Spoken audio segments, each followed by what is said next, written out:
All right, let's get started here. Sorry, I started a little bit late, and we're gonna get started here.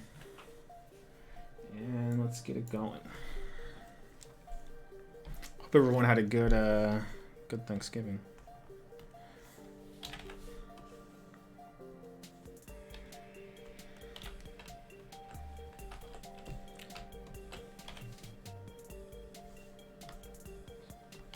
Whoops. Just downloaded a new Photoshop, so I'm hoping it's like not super lame.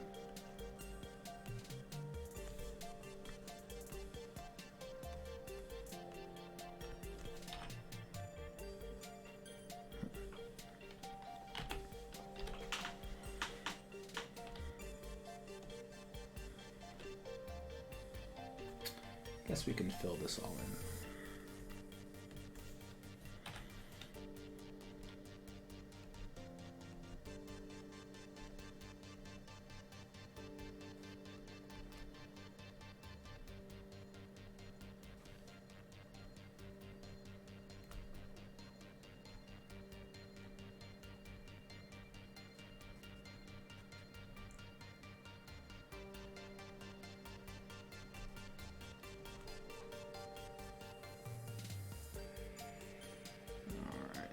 Let me let this go down a little bit further.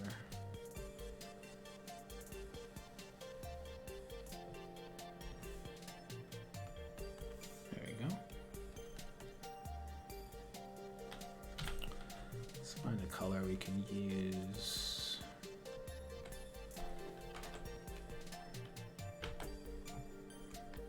Actually,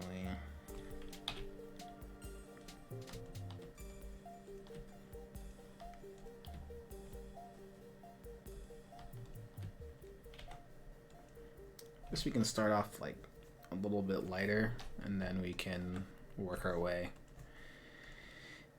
into more like darker textures and stuff. So this I already know is going to be more blue.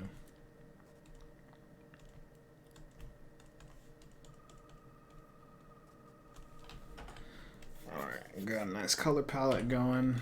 Definitely need to throw in... I think that's nice. And let's throw in some of these. Now these cloud shapes are not going to be this like sharp, but it's a nice kind of like line art sometimes I like to do. Oh no, it's lagging. What happened? Oh. Let's exit out of this. There we go.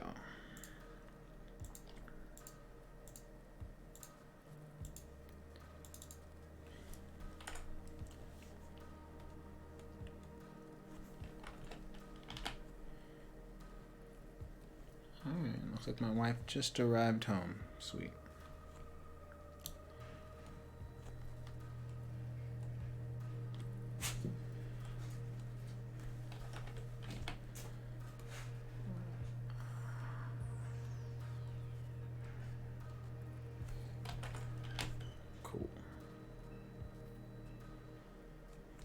Guess, you know, we could fill this whole side up.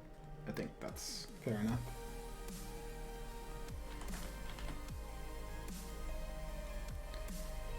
And then we'll see if we can make this a little bit softer over time, but let's focus on the other stuff for now. The question is, what do we want to make green? I feel like I want this part to be green. So let's do that now.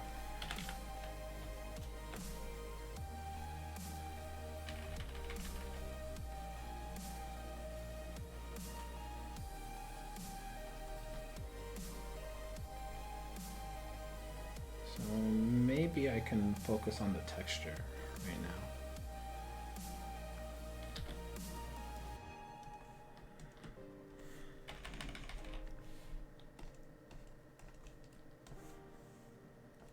There you go. question is like, how much texture do I really want?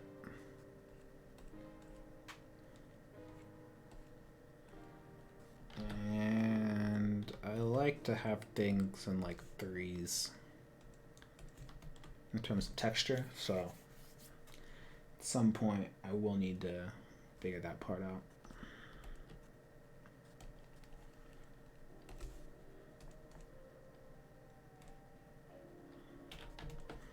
Why is that weird? Okay.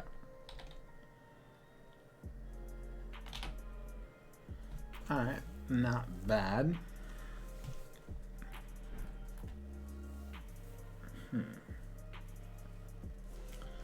Alright, hold on a second. I need to go to restream. Make sure everything looks good.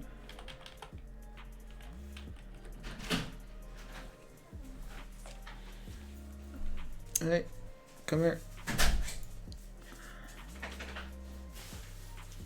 Love?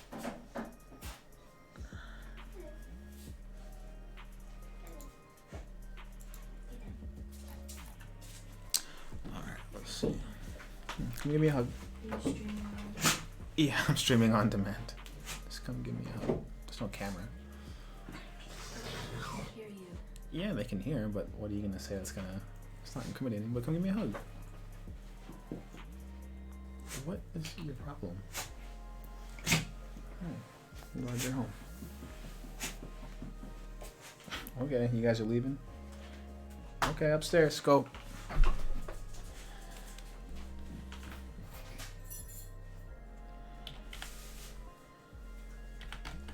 Alright, let's see here.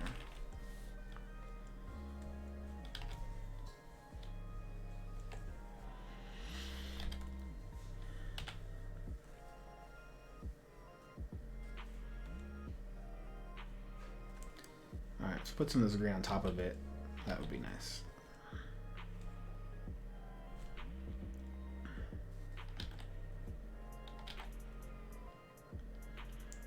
I need to probably lower the opacity now of the lines.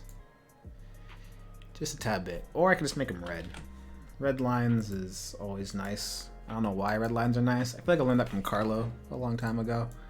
And I just always like try to keep that idea of having nice like red lines. I don't know why red does it for me, but it always looks nice. So I guess we'll keep it for now. And then we can always work on this later tonight or something.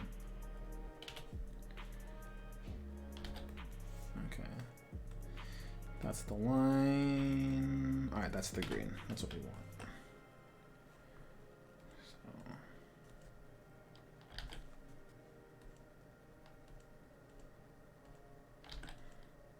Like, I'm not really worried about the edges per se right now, just because I feel like it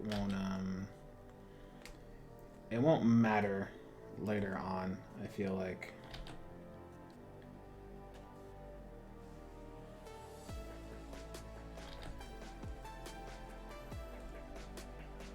So, depending, my wife is home and I haven't spent time with her, so I'm not sure how long I'm gonna go, but we'll see. Maybe we can always finish this up next week or something, if need be. But I do want to get most of this kind of blocked in to some degree. Because what's nice is that later on, what I can do is I can just paint on a mask layer, and then I'll just get rid of the texture. Like I can make all the texture bits that I want. Relatively easy. So it's not bad. It's not amazing.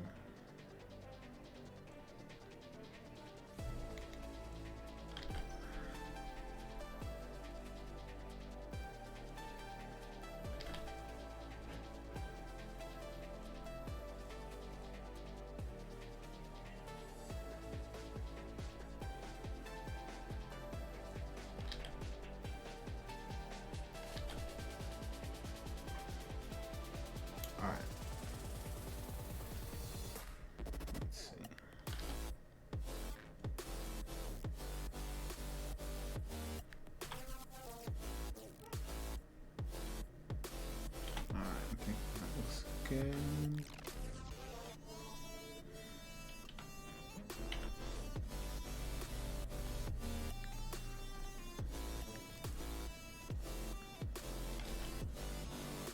Yeah, there we go. Now we're talking.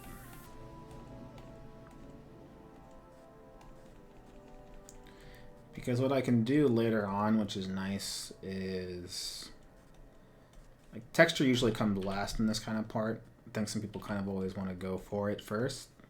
I mean, some people are like badass at that kind of stuff. That's just not me. But normally what we can do, or the way that I like to approach it is I'll probably like kind of over texture. I'll probably usually kind of do this where I kind of overstep some of the shapes. Meaning that like I'll put more paint than what I think is like normally necessary for the job. And reason being is that especially if you're painting with like certain kind of brushes that are tool sets, that's probably my biggest problem with tools is that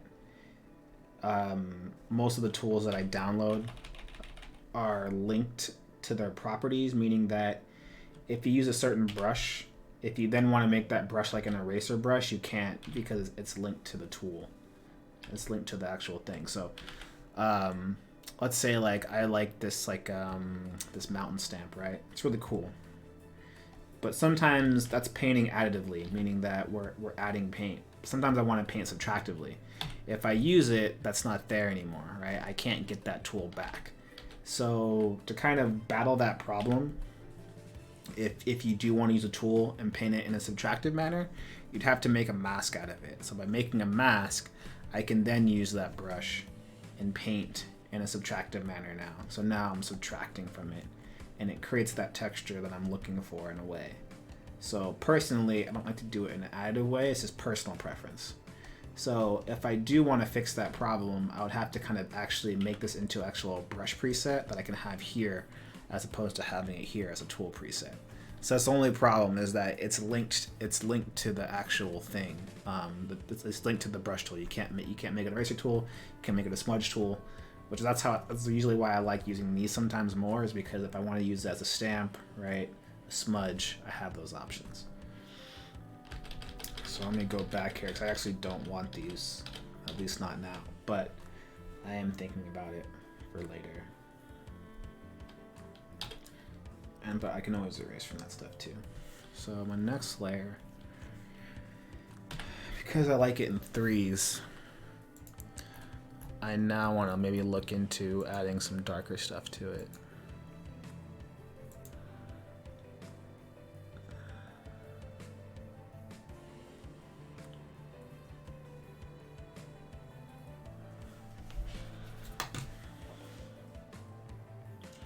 I've got to tell my wife there's cauliflower for her to snack on.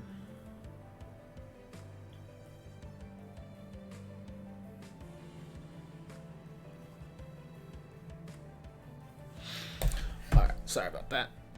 Actually, let me get some water. Real quickly, take a swig. Alright. See if we can operate with a the greener brush. Well, something darker. So we have this one. Okay, it's this one. Gotcha.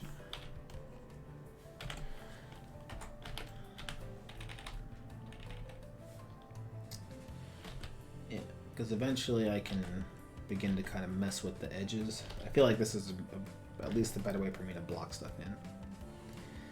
And I'll probably like do a tutorial on this at some point in time. It'll probably be the free one for my birthday, since that's coming up soon.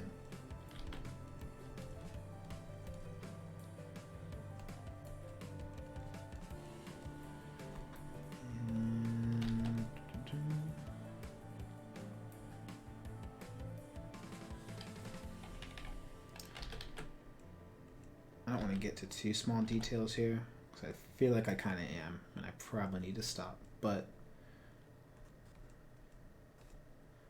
I do want to throw in a little bit of these.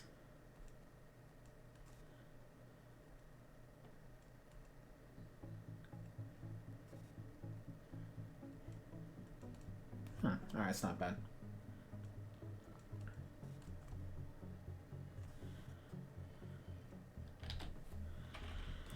And I'm just hoping I can follow the lay of the land here with some of the lines. And that will help kind of to give it more three-dimensionality to it.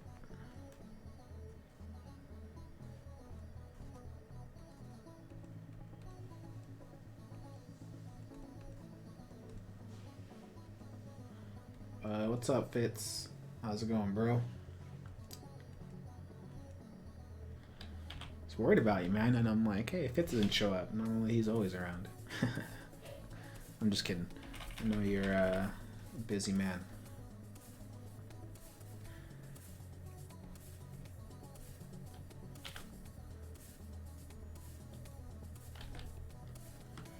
How's everything on your end?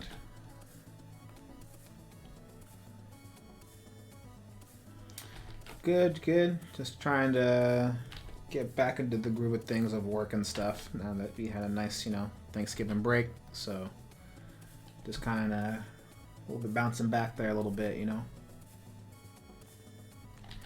Getting back to the grind.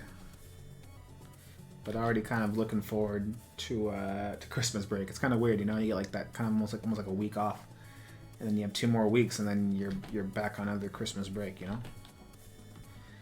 They should just combine Thanksgiving or something one of these days. Just combine it all. Just give like 3 weeks off, a whole month off. That would be tight.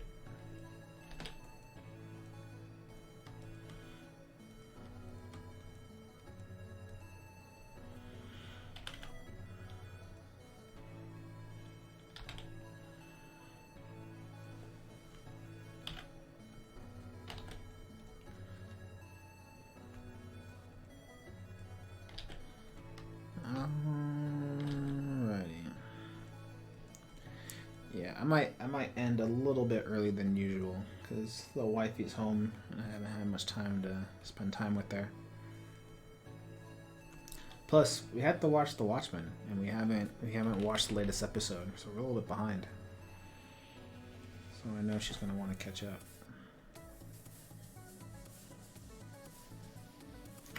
Oh, you just got the art pen? Yeah, bro. I don't know why it isn't either, dude. It's awesome, and as you can see, like just being able to rotate stuff and not having to do it with the canvas. I mean, because you wouldn't rotate a canvas. That's why I actually don't like canvas rotation. It's one of my main gripes about like the art pen. Sorry, the Apple Pen. Apple Pen doesn't have it, and there's no technology that could allow you to have it in like a painting program. So like I talked to the guys with like Infinite Painter, you know, and they're very, very helpful, right? Because they want me to use their program more, and they're like, hey, you know, what can we do to make this program something that you use more often, like in your day-to-day stuff? And I'm like, dude, brush rotation. And they're like, oh, we can't do that because the pen doesn't support it. Like, but you can rotate the canvas, you know. And I would never want to do that because I would never rotate the canvas when I actually draw in real life, right? Like if I'm doing life drawing, you don't rotate the canvas.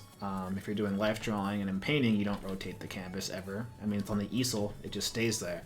But usually what you do is you change the angle of your brush. It feels way more natural. Like if we're talking about like actual trying to mimic, you know, traditional painting, you don't rotate the canvas very often. Some people may do it, but I'm not one of those people, and nor have I seen like professionals do that very often. Like people that I look up to as like painters, I've never seen them like rotate the canvas like constantly to kind of get an angle.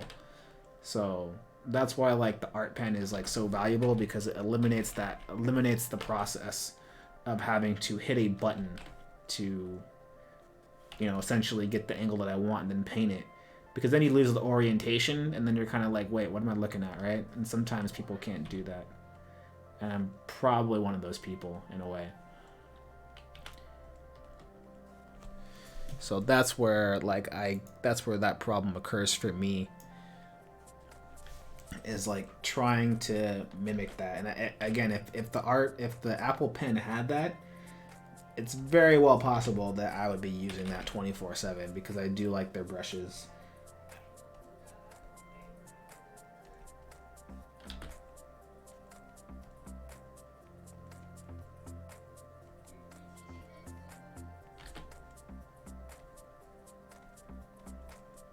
And I do like their stamping tools. Like all that stuff is like super nice.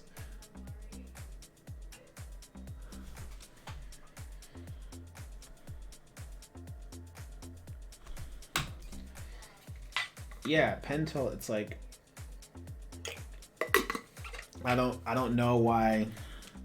Like again, I used to use a pen tilt too because I thought that's what it was, and it wasn't until like I bought one.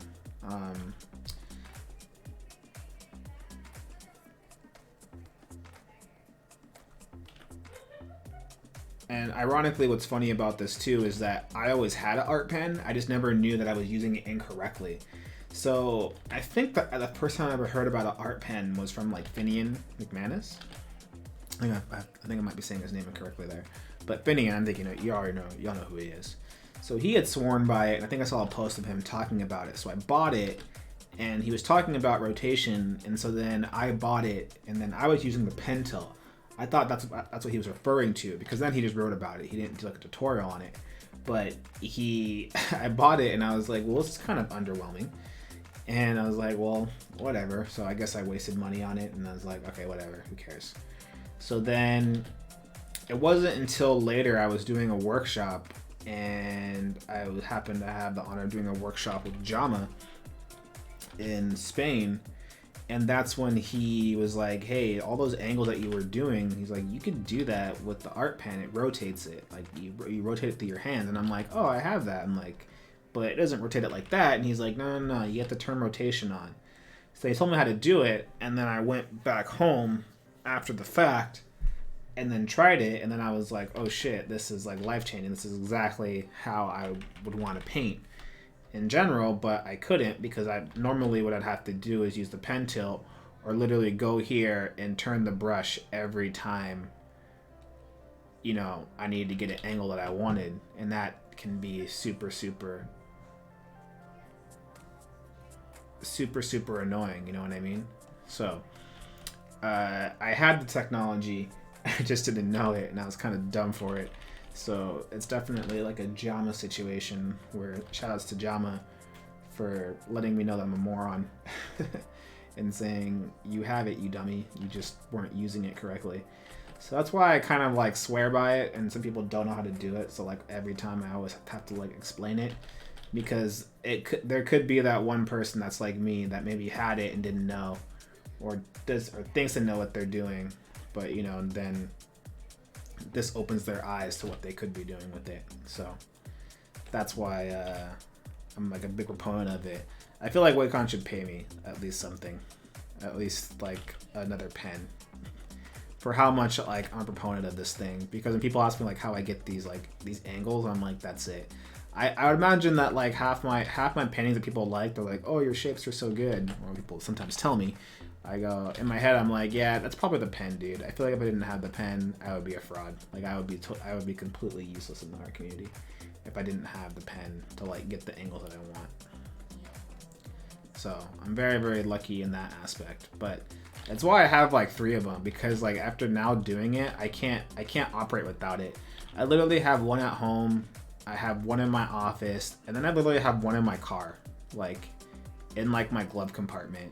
Just in case whenever I teach classes, like if I have to go to the academy for whatever reason and I'm not prepared, I don't have my stuff, I have like an extra one. So I feel like I think I have 4 of these art pens, like literally for emergency situations, because like without it I feel like I really like can't do, or I can normally do what I want to do, but it's like seriously like makes my life way harder than it has to be. And I'm a man of like laziness in a way. I'm very fast at what I do, so I don't want to be held up. Like you don't want the tool to hold up like what you want to do.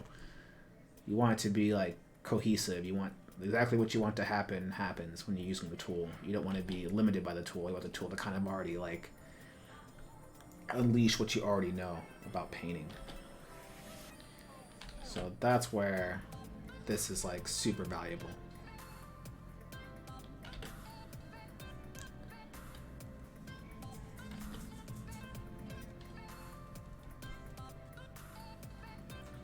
There we go. So yeah, this stuff is awesome. Sponsored by Wacom. Yeah, they totally should pay me for how much like I buy the art pen, or how many people that have bought the art pen because I told them to. Like, they should just give me a promo code and I'll make like $5. Because all this stuff would never happen without it. Hey, it's Darnell. What up, Darnell? Darnell knows I'm a big proponent of this. Darnell has recently taken my my art class, my environment art class, and so he knows I'm a big proponent of the rotation, because man, that makes things so much better.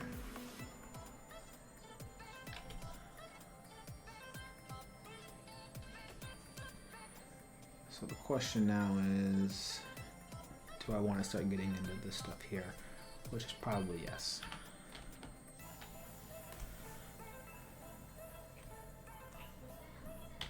The new Photoshop, I just downloaded the new Photoshop because the old one was kind of like slow. It was kind of like lagging for whatever reason, but it looks a little bit different. Is this icon the same? The new layer icon? I feel like that used to be different. Who knows?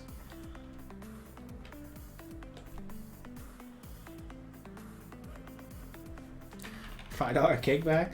Dude, that's too much. Usually it's like, what, 10%, you know? I usually get like a 10% or whatever. The thing is, if you get 5%, what's 5% of, or what's 5% of $90? Maybe it is 5. Maybe that is a $5 kickback, who knows? Whatever like 10% or 5% is of $90. Probably like 10%, I think. I don't know what people do that do like promos for whatever they sell. You know, all these like influencers. Usually they get like 5%.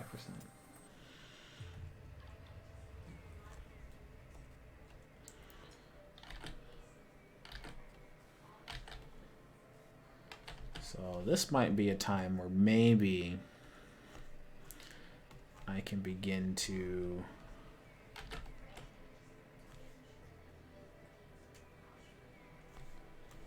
throw in a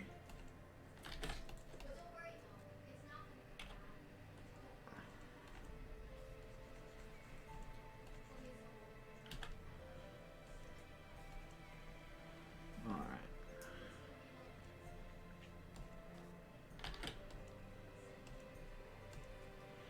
So maybe now I can begin to worry about texture and stuff.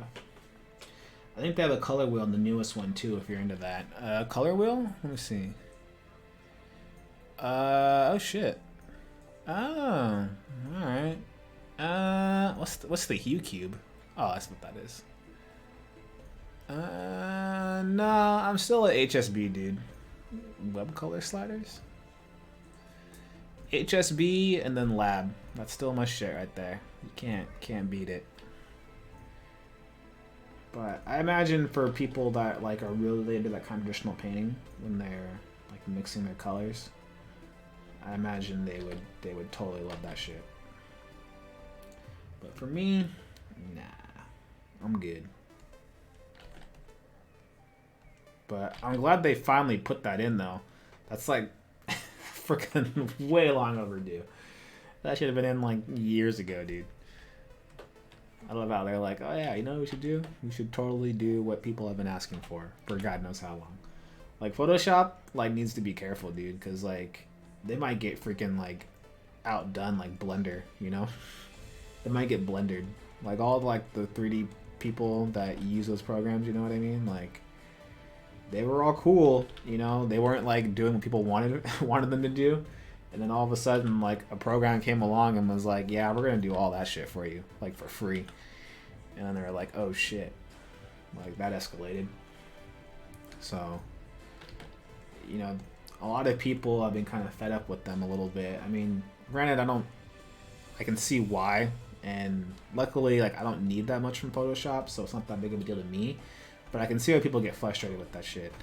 And it's like, they need to be careful, dude, because, like, you're one time, all it takes is, like, one program to come through and be cheaper and be more viable.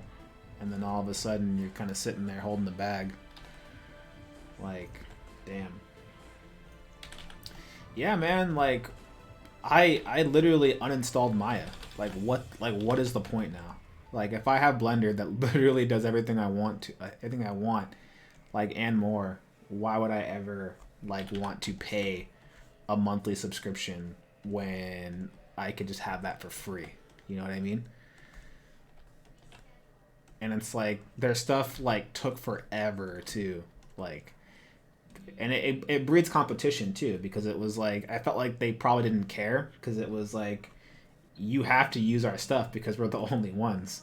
Well, now you're not the only ones, so now it's like, oh shit, you know? And so now I feel like all these other painting programs are kind of catching up to Photoshop, where now they're not the only ones. And that could be a problem later on. Like, it only takes a few people, a few, like, famous artists to kind of switch over, and the next thing you know, they're not doing it. But at the same time, we have to kind of remember too that this isn't, like, Photoshop's main moneymaker. The art community is, like, a small part of it, and probably most of it is actually, like, digital, like, graphic design, that kind of stuff. So I doubt they're ever going to change, or they're ever going to adhere to us. So if that's the case, then if something else comes along that's better, I'm sure people will want to leave. And then at that point, they have to then kind of figure out whether or not, you know, trying to adhere to what we want is worth their time or not. But it is kind of, like, crazy to think that those things are, like, plugins. For the longest time, that, like, cost money.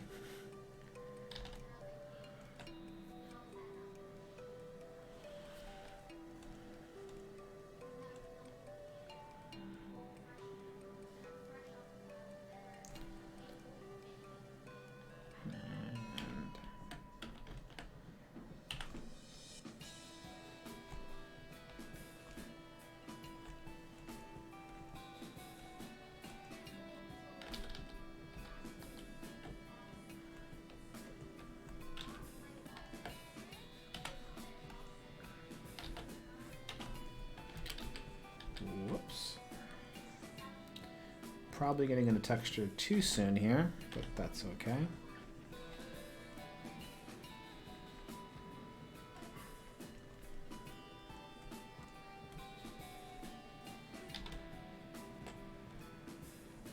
Cool. So the texture game, that's going to be the fun one.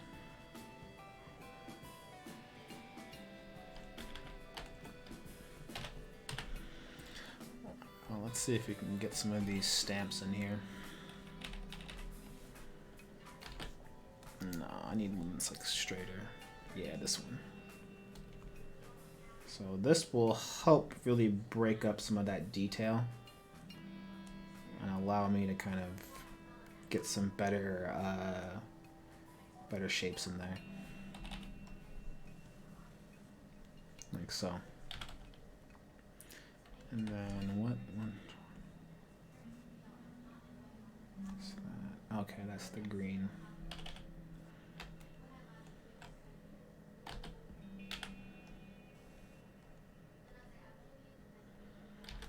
So that blends in somewhat nicely. Not bad.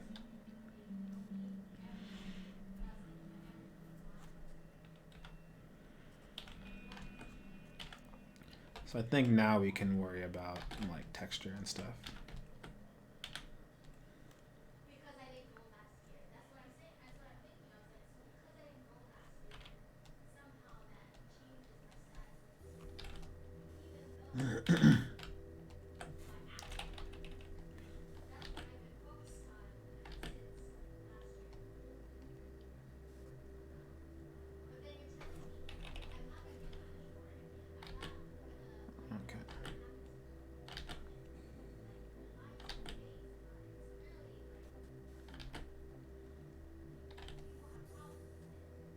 Alright, not bad, not bad.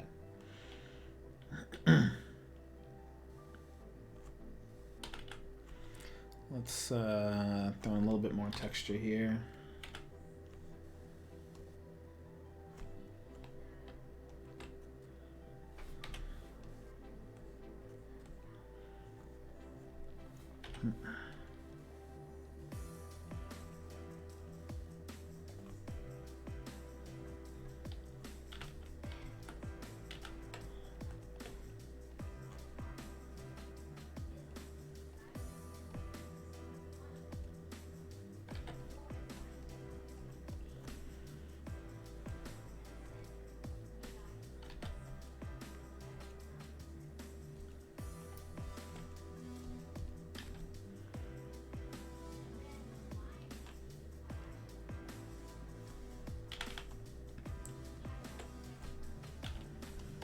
Okay.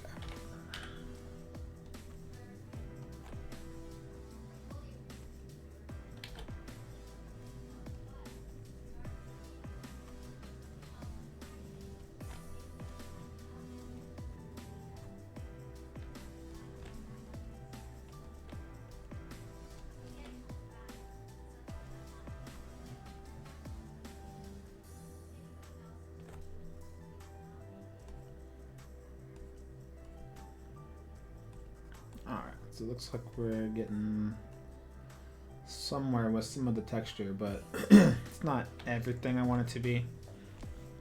You know, I can probably like mountain stamp a few of these things. So this is probably where like a circular mountain stamp might work out a little bit better. But I don't know if it's worth it though. Like if I really want that. I told myself that I want to maybe work on just kind of like simple texture ideas here.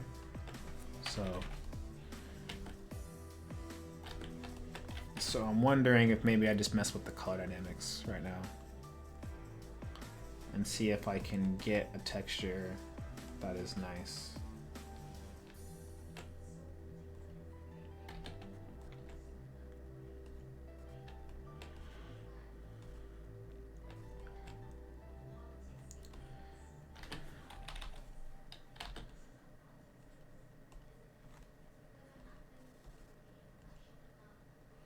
So this is the part where it becomes like, not a pain, but to kind of nail the texture to where I want it to be is definitely very difficult. So I have to kind of do this to be careful. So like if I make the brush bigger, right, it can kind of create that blurriness to it. You can kind of see there. The question is, do I want that? Like, do I want that blurriness? So the next question is, maybe do I go with like the foreground first? So maybe I work this part down. Maybe I go here and I just do some of the texture stamp, right? The ground. So let's see here. So if I go here, right, very interesting kind of texture. I gotta find one that like makes sense to me. Maybe it's this one. Or okay, definitely not that one. So maybe it's probably this one. So maybe this is the one that I want to use. So maybe I just focus on getting a nice texture for this. And if I can kind of nail that down, that first bit of texture here. So the size has to be consistent here. And I'm wondering too if that's too much of a hue change.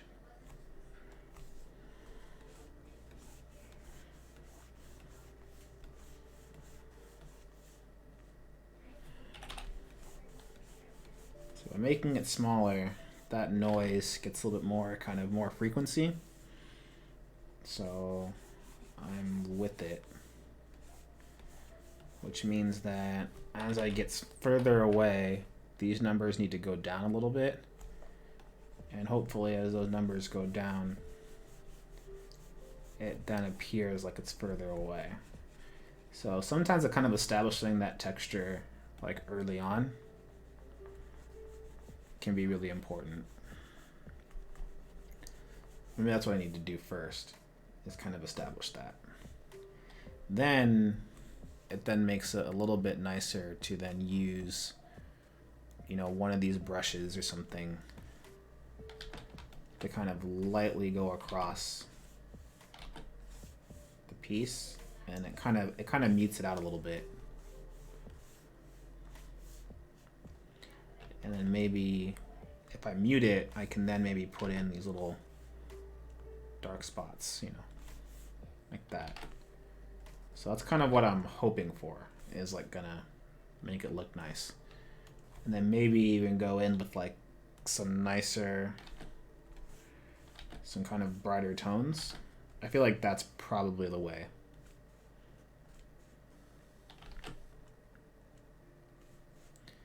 To kind of create that nice texture that I'm looking for. So slowly but surely, it's like creating like high frequency noise that like I think is good, and then kind of putting in these darker shapes to kind of like try to lead the eye a little bit, and maybe in turn it creates these little pockets.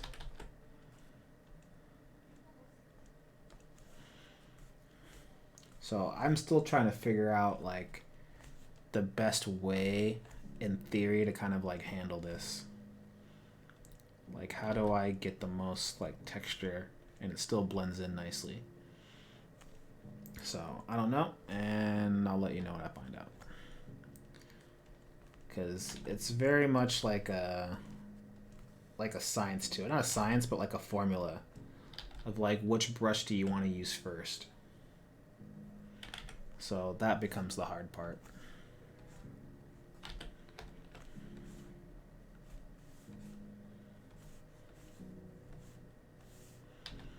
And like, I don't know. I'm still not sure about that. And this is where like mass texture like ruins me, I feel like, in a way. Because I still don't know like how to deal with it.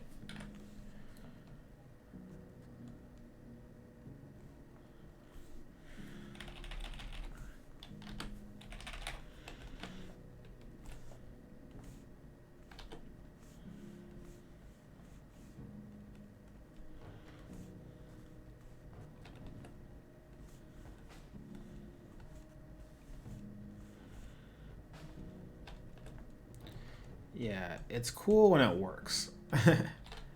But like this kind of stuff, people like probably don't think about it very often, but like it's like really important. Like if you want this to if you want to go for that painterly look, this stuff is like super important, and it's like really kind of undermined in a way.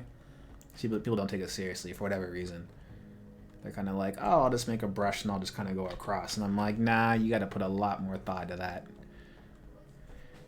About the amount of frequency of that texture, like that kind of stuff. Like texture can be like the one thing that will like ruin a piece really quickly.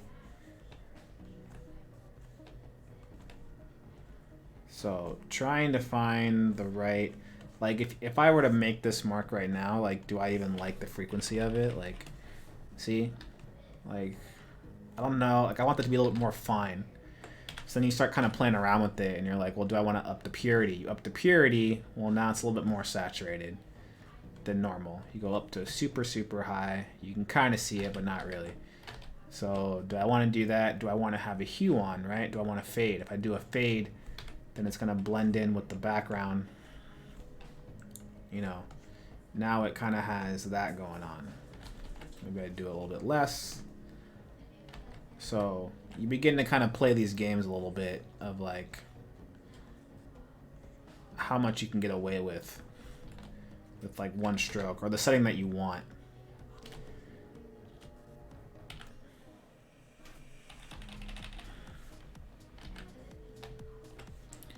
So let me just go back here. Whoops. All right.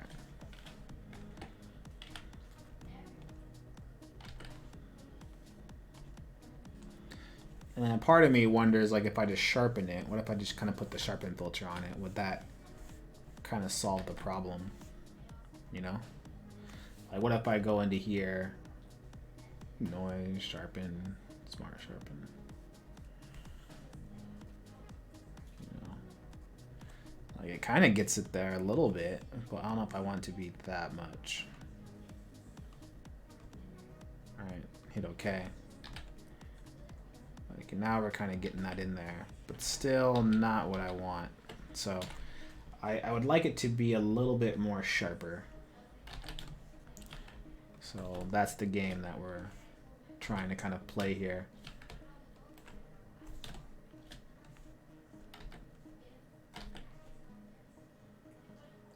And so that must mean that the brush needs to be a little bit smaller, but then we kind of lose that frequency. So there's a scatter one. There's a couple of scatter textures. So maybe the texture lob. Oh, maybe this one's the one that I want to use. I think I found my one that I want to use. I think the texture lob, I think, is actually a really good one.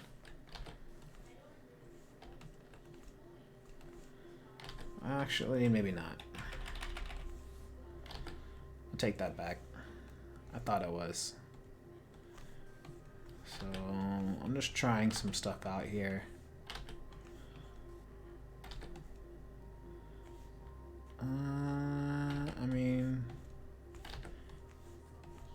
foreground brush is nice. Grass texture. Let's see. So I wonder if maybe that's what I'm looking for. Like that kind of texture. And that actually could possibly work in theory. So maybe it's a matter of using a softer brush like this, and then maybe just adding in a brush that can cut the texture up for me in a way that I think is okay. So maybe I'm approaching it all wrong, like in that way, you know what I mean? So maybe I'm approaching it in a way that needs to be different. So texture 30. Okay, we got all these. So I do think that lob texture was interesting. So ground scatter, this one, ground scatter C, texture lob. Texture lob had something that was nice about it. Let me turn on the rotation a bit. Let's turn on all these things here, just a tiny bit.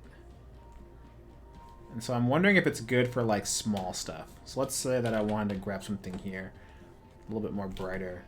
Like how fine can I get that? I don't know. See, what I don't like about it is that nonsense where it looks like you can tell the colors repeating. I hate that because it makes it look blurry. So like it's nice when you don't have the thing happening to it. So I don't really know how to really fix that. Hey, stop barking. So I don't know how to fix that true texture. So I think it really is going to be that ground texture. It's going to fix it, like that one. So I think the ground texture is what's going to make that look nicer. And I just have to figure out a way to chop it up a little bit so it's a little bit sharper. And it may seem like I'm like being like a stickler about it, but I'm looking for a particular kind of texture here. And if I don't get it, I'm gonna know it's not correct. So I'm gonna turn the lines off too. Maybe that will help.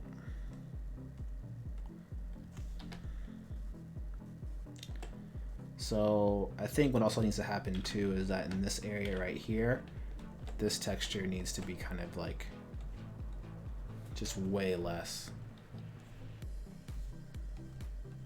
Like borderline, almost like no texture. So now it's letting me know that the distance here is definitely going to play a part. So that means that the texture here needs to be almost non-existent because of how far this thing is.